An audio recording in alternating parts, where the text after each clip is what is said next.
প্রধানমন্ত্রী কালকে জলপাইগুড়িতে মিটিং করতে গিয়েছিলেন, আমার কোনো আপত্তি নেই, স্বাগত।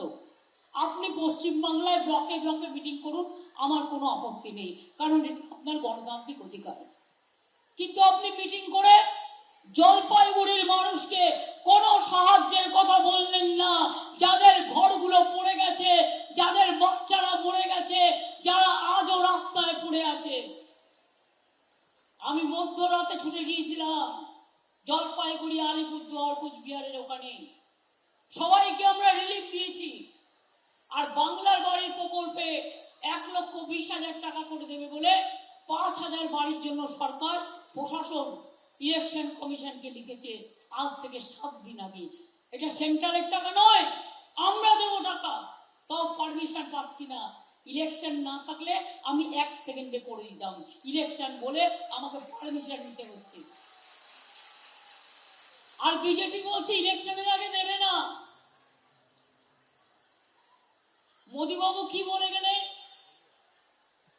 আমি মোদীজি আপনাকে প্রধানমন্ত্রী হিসেবে সম্বোধন করে বলছি, আপনি ভালো থাকুন, সুস্থ থাকুন, সুন্দর থাকুন, দীর্ঘ জীবন লাভ করুন।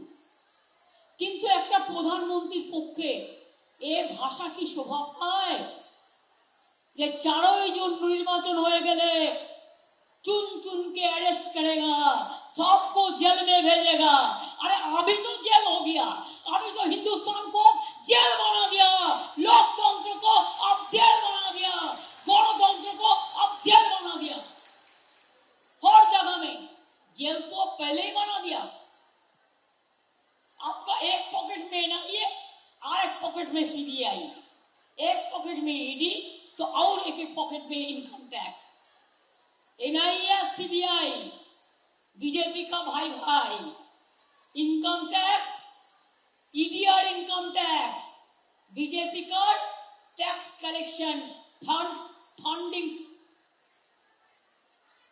बॉक्स, फंड कलेक्शन, यही तो चल रहा है। और इसको बाद में आप धमकी दे रहा है। किसको धमकी दे रहा है आप?